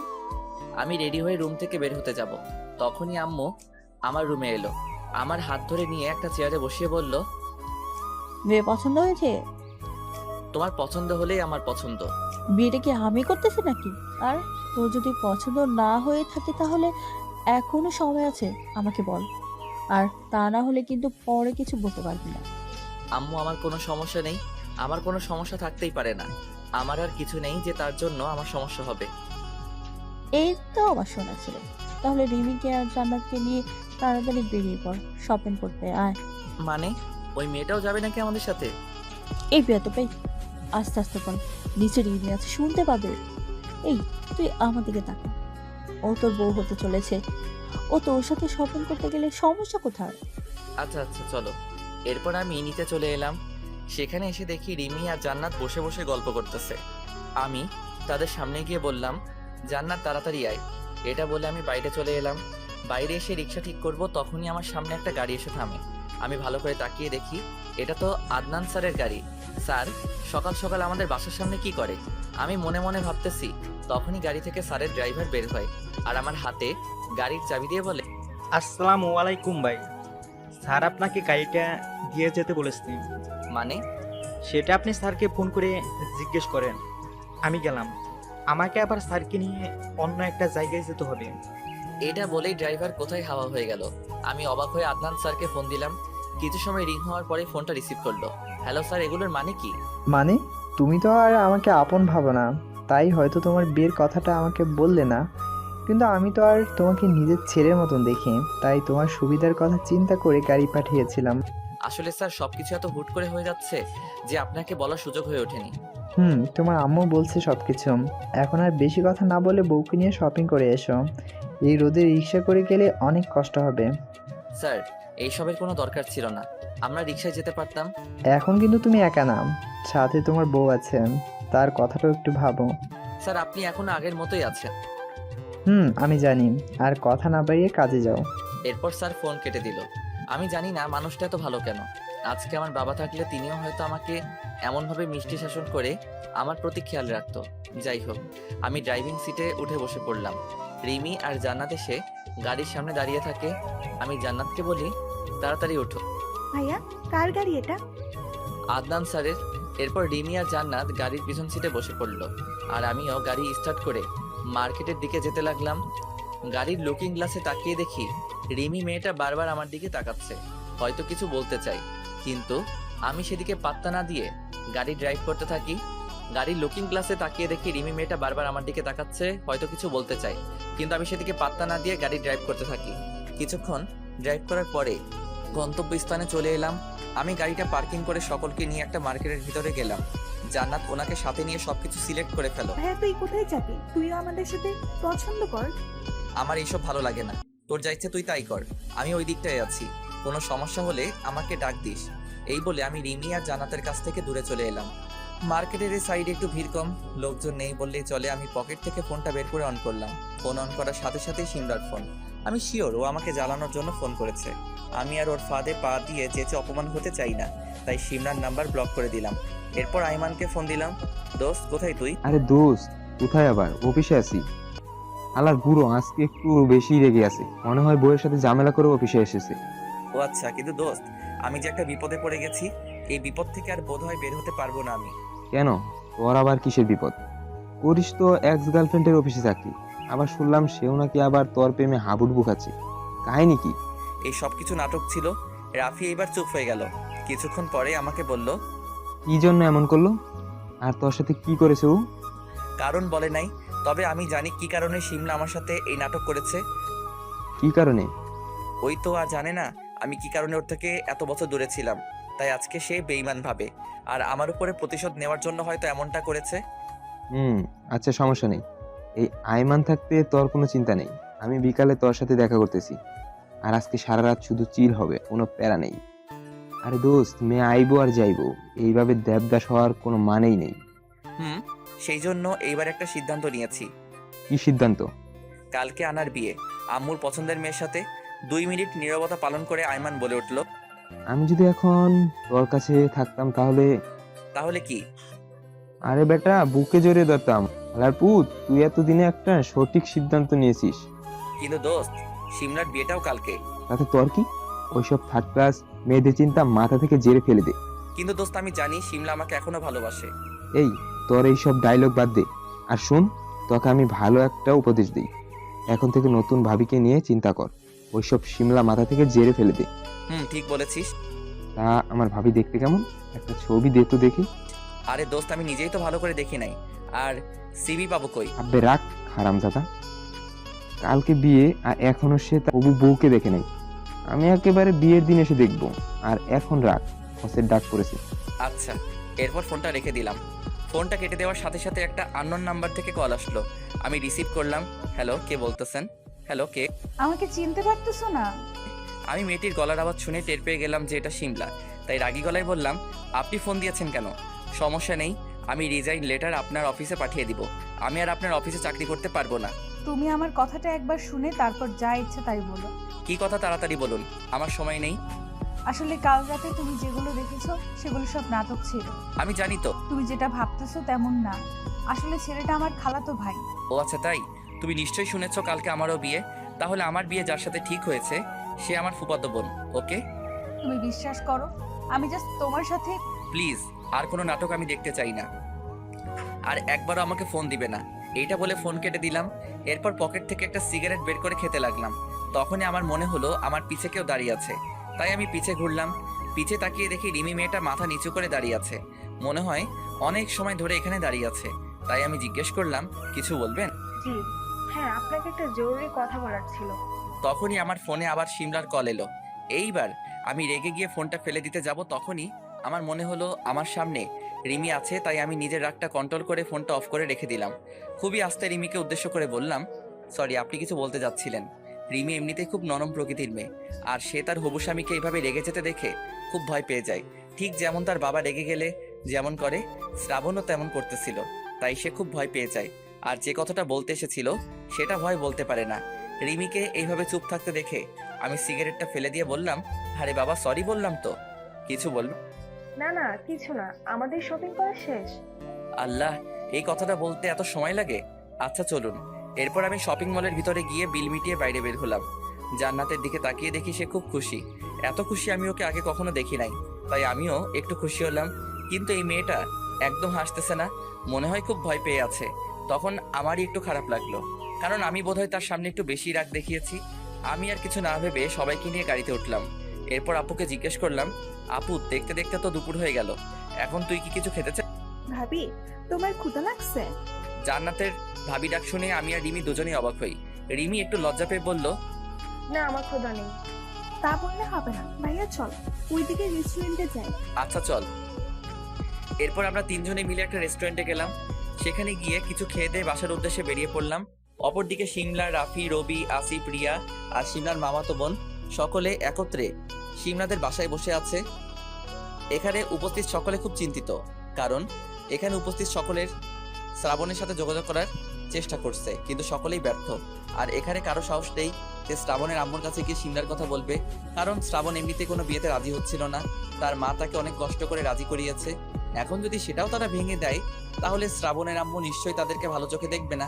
তাই কেউ কোনো রাস্তা খুঁজে পাচ্ছে না, সবাই চুপ করে বসে আছে। তখনই শিমলা বলে, রবি, তোমার চোখে পানি কেন? আর এমন ভাবে বসে কি ভাবিস?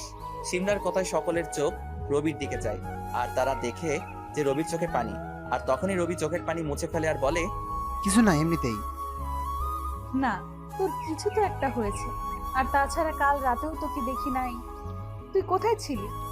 তখনই রবি বলে, আপু, আমার সব শেষ হয়ে গেছে। আমি তোমাকে বলেছিলাম না আমার একটা গার্লফ্রেন্ড আছে, আমাদের প্রায় 3 বছরের রিলেশন, কিন্তু কাল রাতে সব কিছু শেষ হয়ে গেছে আপু। মানে কি করে? সবটা খুলে বল। কাল রাতে ওর বিয়ে ঠিক হয়ে গেছে একটা ছেলের সাথে। তাতে সমস্যা কোথায়? তুমি মেয়েটিকে বলো তোমার সাথে পালিয়ে আসতে। আর মেয়েটা তোকে সত্যিই ভালোবাসলে অবশ্যই পালিয়ে আসবে। ও যে আমাকে খুব ভালোবাসে এতে কোনো সন্দেহ নেই, কিন্তু ও ওর বাবাকে খুব ভালোবাসে, প্লাস ভয়ও পায়, তাই ও এটা করতে পারবে না। রবির এমন কথায় সবাই রবিকে সান্ত্বনা দেয়। তখনই শিমলা রবিকে বলে, মেয়েটার একটা ছবি দেখাতো, দেখি চিনতে পারি কিনা। দাঁড়াও, দেখাচ্ছি আপু। এরপর রবি তার মোবাইল খুঁজতে লাগে, কিন্তু পায় না। কি খুঁজছিস? আপু, আমার মোবাইল। আরে ওইটা আমার রুমে আছে, গিয়ে দেখ। আমি শ্রাবণকে ফোন দিছিলাম তোর নাম্বার দিয়ে। আচ্ছা। এরপর রবি তার মোবাইল আনতে শিমলার রুমে চলে যায় এবং এদিকে শিমলা সবাইকে উদ্দেশ্য করে বলে, জানি না কি হয়ে গেল একটা রাতের মধ্যে। একদিকে আমার ভালোবাসা, অন্যদিকে রবিও ভালোবাসার সংকটে।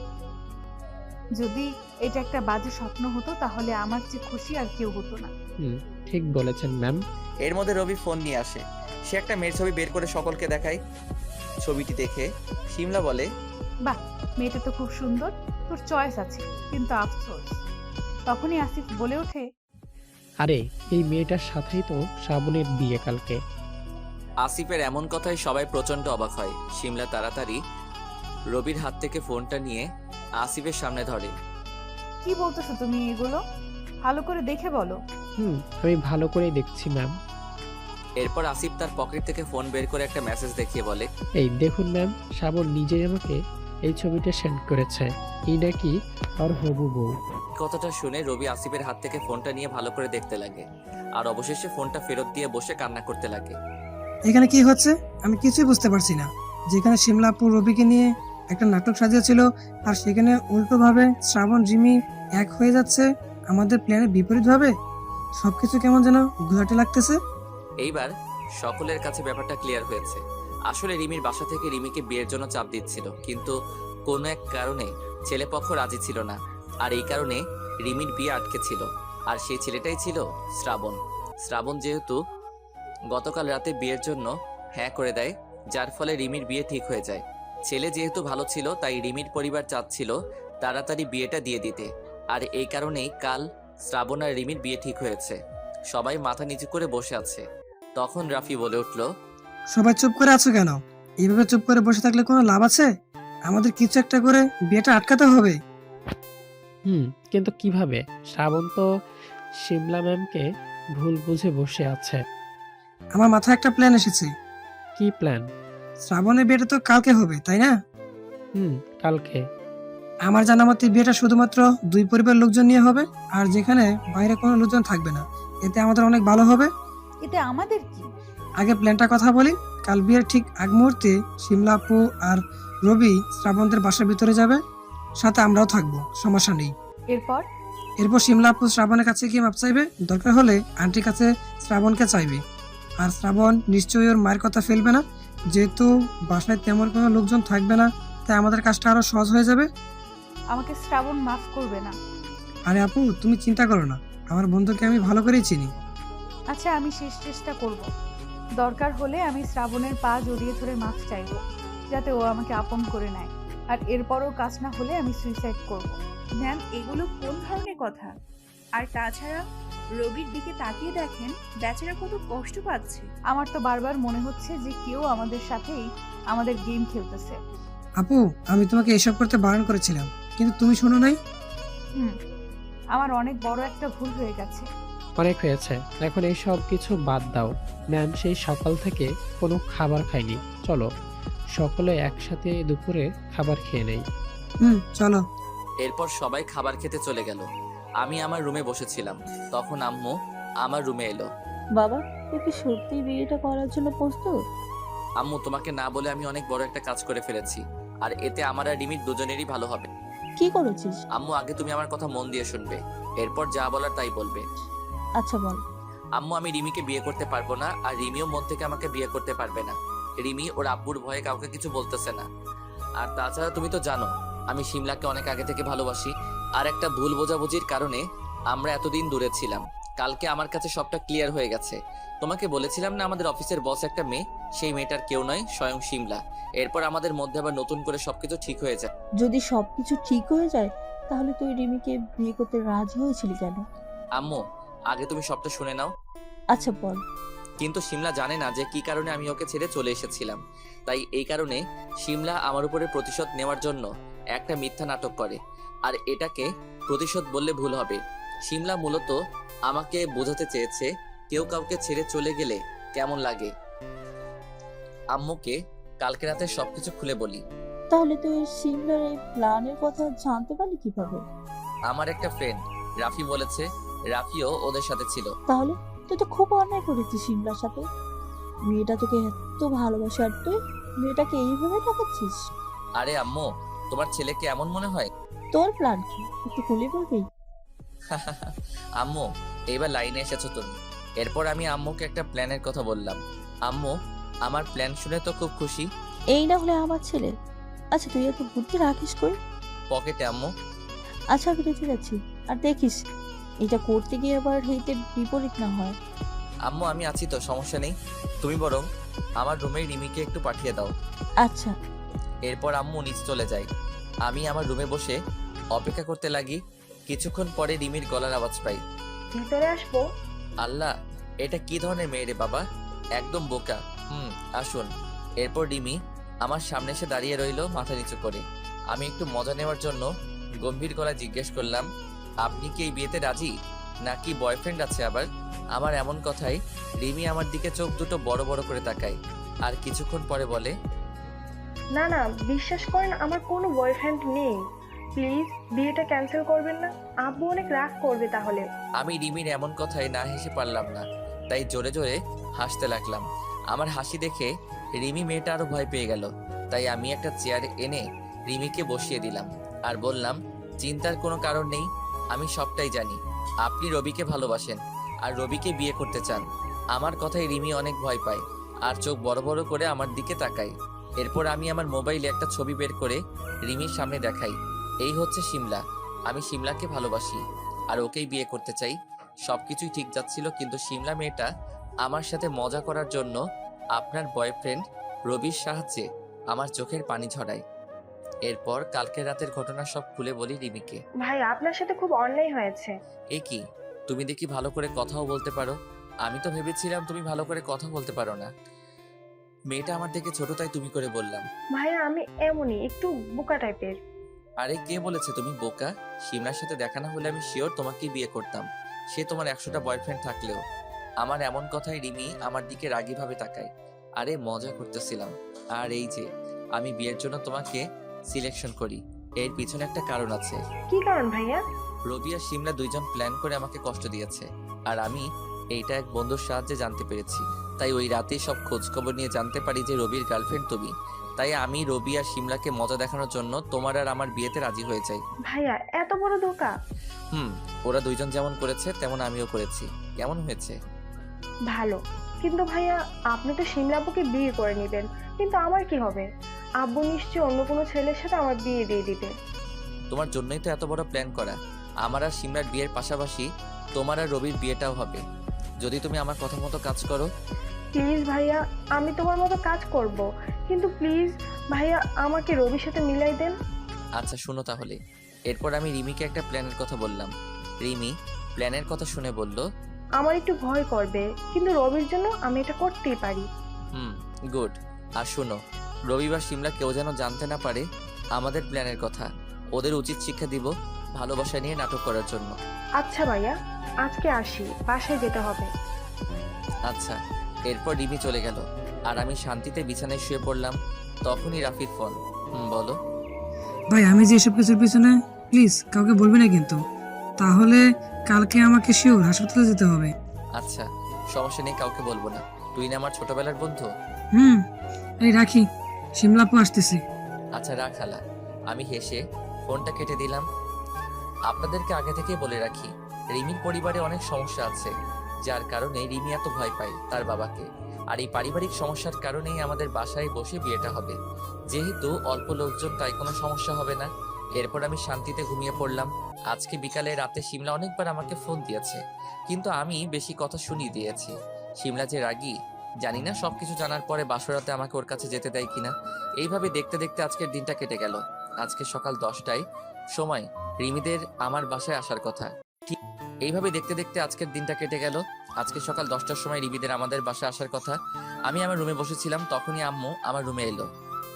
শ্রাবণ বাবা তাড়াতাড়ি রেডি হইলে, একটু পরে রিমির পরিবার চলে আসবে। ঠিক আছে। এই যে একটা শেরওয়ানি দিয়ে গেলাম, এইটা পরে নিচে চলে আয়। আম্মু আমার হাতে একটা প্যাকেট দিয়ে বলল কথাটা, আম্মু তুমি এটা নিয়ে যাও, আমি এসব করতে পারবো না। এসব করতে পারবি না মানে কি? সকলেই তো এটা করে বিয়ে করতে যায়। সেটা আমি জানি না, আমার ভালো লাগে না তাই পরবো না। উফ, তোকে নিয়েছি আমি কি করি? তাহলে অন্তত পাঞ্জাবিটা পরে নে।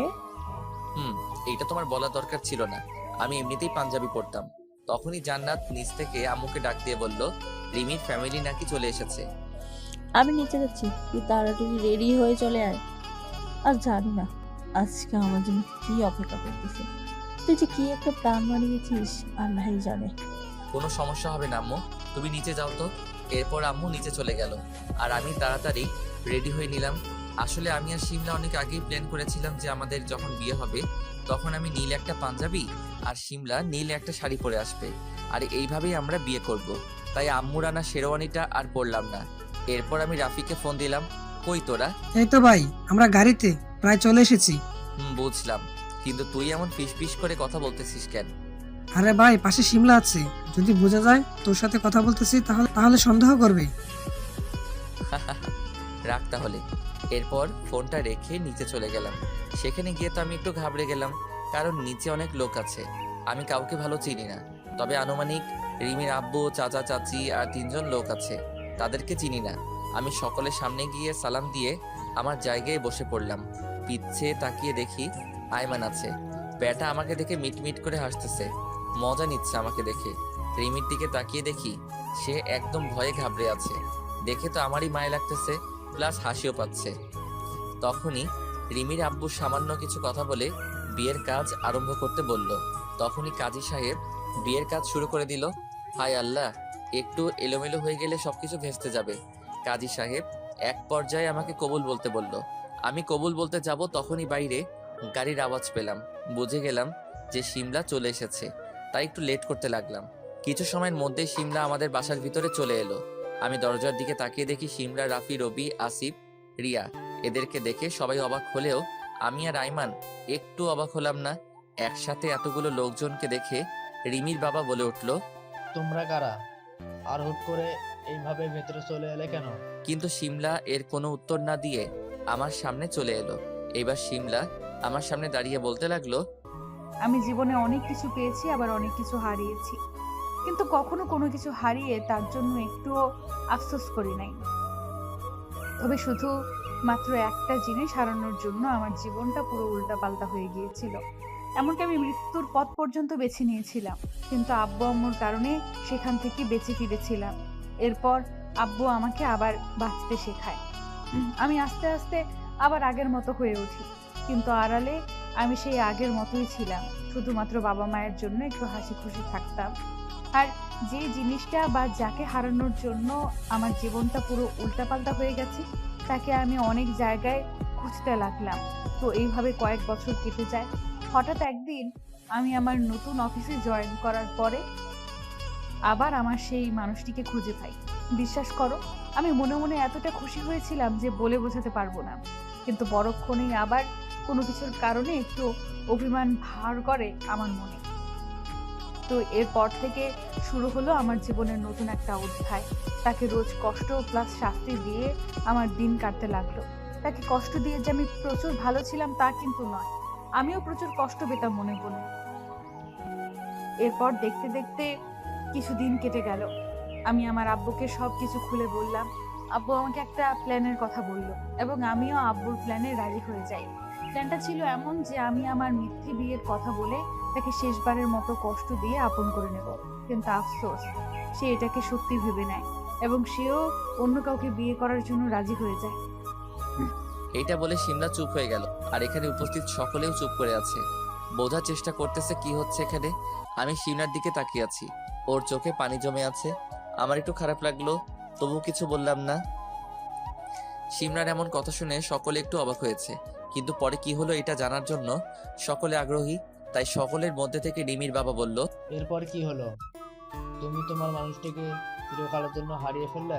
সিমলা কিছু সময় চুপ থেকে আবার বলতে শুরু করলো, আমি অনেক আগে একবার আমার ভালোবাসাকে হারিয়েছি, কিন্তু আল্লাহর অসীম কৃপায় আবার আমি তাকে খুঁজে পাই। তাই আমি আর তাকে হারাতে চাই না। দরকার হলে আমি আমার সবটুকু দিয়ে চেষ্টা করব তাকে পাওয়ার জন্য। তাই আমি তার বাসায় চলে যাই বিয়ে আটকানোর জন্য, আর আটকেও ফেলি। ও খুব ভালো। নিজের ভালোবাসাকে কখনো হারিয়ে যেতে দিতে হয় না। দরকার হলে সকলের বিরুদ্ধে গিয়ে আপন করে নিতে হয় তাকে। আঙ্কেল, আপনি কি জানেন সেই ছেলেটা কে? কে? আমার সামনে যে বসে আছে, মিস্টার শ্রাবণ। সিমলার এমন কথায় রিমির পুরো পরিবার অবাক হয়। এইবার সিমলা আর কিছু না বলে আমার হাত ধরে বলল, প্লিজ তুমি আমাকে মাফ করে দাও। আমি আমার ভুল বুঝতে পেরেছি। আমি আর কখনো তোমার সাথে এমন ব্যবহার করব না। আর আমি জানি তুমিও আমাকে ভালোবাসো, তাই প্লিজ আমাকে ফিরিয়ে দিও না। আমি কিছু জানি না, আম্মু যেটা বলবে আমি তাই করব। এরপর সাথে সাথে সিমলা আমার আম্মুর কাছে চলে গেল, আম্মুর পা জড়িয়ে ধরে বলল, আন্টি প্লিজ আমাকে মাফ করে দেন। আমি আপনার ছেলের সাথে অনেক খারাপ ব্যবহার করেছি, কিন্তু বিশ্বাস করুন আমি ওকে আমার নিজের থেকেও বেশি ভালোবাসি। সিমলার এমন কাণ্ড দেখে বাসার সকলে অনেক অবাক হয়। আম্মুর সাথে সাথে সিমলাকে নিচ থেকে তুলে বলে, এই মেয়ে, তুমি কি পাগল হলে নাকি? এমন কাণ্ড কি করে? তুমি একটা কোম্পানির মালিক, তোমার এমন আচরণ মানায় না। আন্টি, কিন্তু আমার ভালোবাসার থেকে কোনো কিছুই বড় না। আর আমার ভালোবাসা পাওয়ার জন্য আমি সব কিছু করতে পারি। এবার আম্মু আমার প্ল্যান অনুযায়ী বলল, যদি রিমির পরিবার এটাও মেনে নিতে পারে তাহলে আমার কোনো সমস্যা নেই। আম্মুর এমন কথায় সিমলা অনেক খুশি হয়। সিমলা এরপর রিমির আব্বুর কাছে চলে যায়। রিমির আব্বুর কাছে গিয়ে অনেক কান্নাকাটি করে, অনেক অনুরোধ করে, কিন্তু কোনো কিছুতেই কাজ হচ্ছে না। রিমির আব্বু কোনো মতেই তার মেয়ের জায়গায় অন্য কাউকে দিতে রাজি না। আমি মনে মনে ভাবতেছি এইবার সিমলার কি হবে। সিমলা যদি রিমির আব্বুকে কনভিন্স করতে না পারে তাহলে তো সবকিছু শেষ।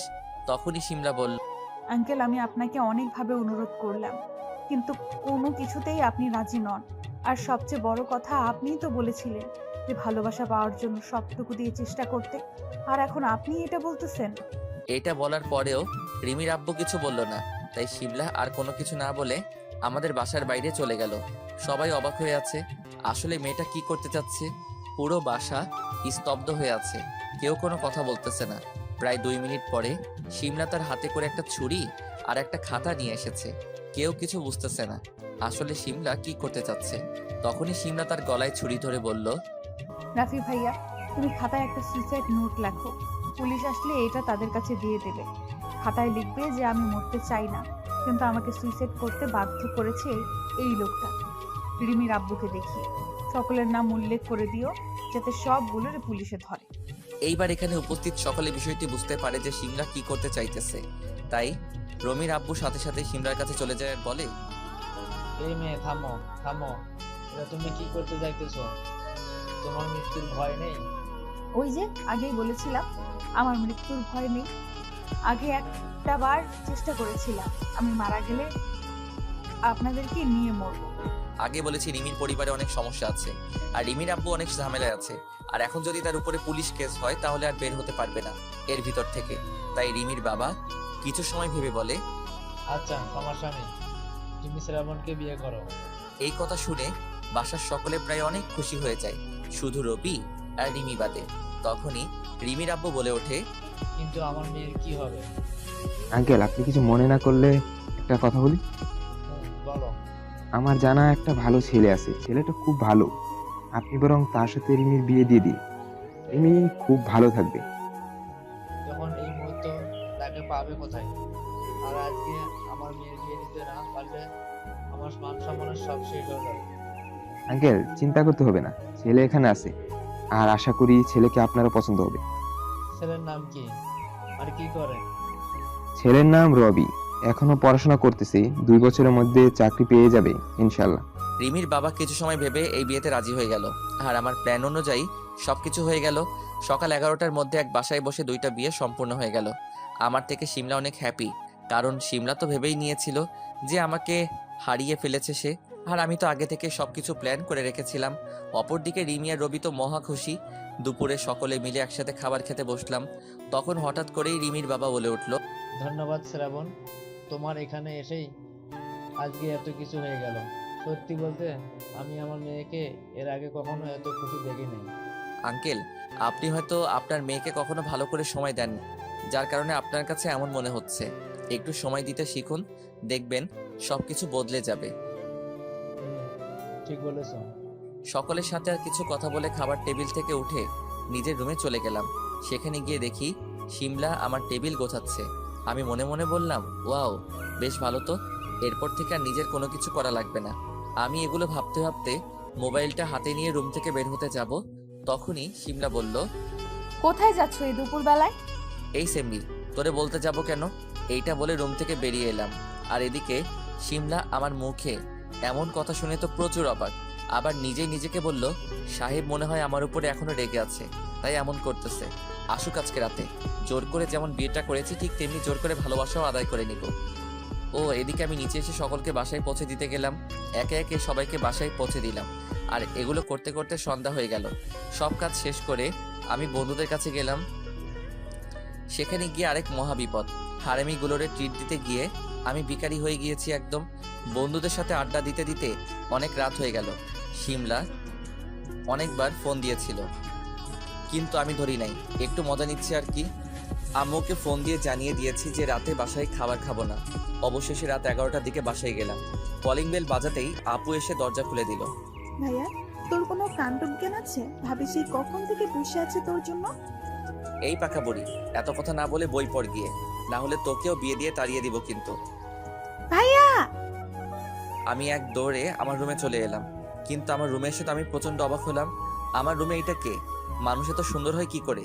সিমলা একটা কালো শাড়ি পরে আয়নার সামনে বসে আছে, হয়তো সাজুগুজু করতেছে। আমি আর দেরি না করে দরজাটা লাগিয়ে সিমলাকে পিছন থেকে জড়িয়ে ধরলাম। সিমলা একটু ভয় পেয়ে গেল। ওয়াও, কি নরম, পুরো তুলার মতো। এই শয়তান, ছাড় আমাকে। তুই আস্ত একটা শয়তান, সারাদিনে কোনো খোঁজ নাই, আর এখন রাতে এসে জড়িয়ে ধরতেছে। উফ, দিনের বেলা থেকে কি করতাম, এগুলো কি দিনের বেলায় করে নাকি?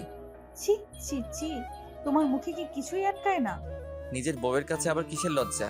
এইটা বলে সিমলাকে কোলে তুলে বিছানায় নিয়ে এলাম। এরপর আমি যখন সিমলার ঠোঁট আর আমার ঠোঁট এক করতে যাব, তখনই সেমনি বাধা দিল আর বলল, এই দাঁড়াও, তুমি এগুলো করার আগে আমাকে কিছু প্রশ্নের উত্তর দাও। দূর, ভাল লাগে না। কি প্রশ্ন বল তাড়াতাড়ি। তুমি তো আমাকে ভালোবাসতে, তাহলে কেন এই রিমিকে বিয়ে করতে যাচ্ছিলে? এগুলো সব আমার প্ল্যান ছিল। মানে? এরপর সিমলাকে সব খুলে বললাম। ওরে শয়তান, আর এইসব কিছুর পিছনে তাহলে রাফি ভাইয়াও আছে? সবগুলোর দেখে নেব। রাখো তোমার রাফি ফাফি, ঘড়িতে তাকিয়ে দেখো রাত 12টা বাজে। এখন খেলাধুলা শুরু না করলে রাউন্ড শেষ হতে হতেই সকাল হয়ে যাবে। তুই কোনোদিনও ভালো হবি না নাকি? সিমলাকে আর কিছু বলতে না করে আমার আর সিমলার ঠোঁট এক করে দিলাম। সিমলা চোখ বড় বড় করে আমার দিকে তাকালো। প্রায় 5 মিনিট পরে ছেড়ে দিলাম। সিমলা ছাড়া পেয়ে বলল, ওই আমাকে মেরে ফেলবি নাকি? আমি এত কিছু না শুনে আবার সিমলার ঠোঁটে জায়গা করে নিলাম। এরপর ম্যাচের বাকি অংশ শুরু হবে। তার আগে সকলে ভালো থাকবেন, সুস্থ থাকবেন। Okay bye. এইভাবে শেষ হলো আরেকটা ভালোবাসার গল্প। সরি, একটা না, একই দিনে মিলিত হলো 2টা ভালোবাসা। এরপর থেকে খুব ভালোভাবে দিন কাটাতে লাগলো শ্রাবণ এবং সিমলা, আর অপরদিকে রবি এবং রিমি। হ্যালো ফ্রেন্ডস, তোমরা কেমন আছো? আশা করি তোমরা ভালো আছো। আর তোমরা নিশ্চয়ই ভাবছ গল্পটার নাম এক, কিন্তু চরিত্রগুলো ভিন্ন। আসলে এখানে আর কি লেখকে নামটা এটাই দিয়েছে, কিন্তু চরিত্রগুলা এইভাবে লেখছে। তারপর তাকে আমরা আর কি জিজ্ঞাসা করি, সে বলে আর কি এই পার্টটা আর কি প্রথমে মানে সিজন 2 যেটা শুনছো তোমরা, সেটা আর কি সিজন 3-তে শুনতা, আর এটাই সিজন 2 হইতো। কিন্তু সে আর কি প্রথমে সেনাবাহিনীর চরিত্রগুলো আর কি প্রথম পার্টে ছাড়ছে, পরের পার্টে আর কি মেয়ের চরিত্রের কাহিনীগুলো আর কি তুলে ধরেছে। তার জন্য এখানে আর কি সেনাবাহিনীর কোনো স্ক্রিপ্ট নাই, এখানে সব এইরকম। আশা করি তোমরা দ্বিতীয় পার্টটা যদি শোনো তাহলেই তোমরা বুঝতে পারবে। আমি চাই তোমরা দ্বিতীয় পার্ট শোনো, আর কি দ্বিতীয় সিজনটা শোনো। আমি ওটার লিঙ্ক দিয়ে রাখবো, তাহলে তোমরা বুঝতে পারবে।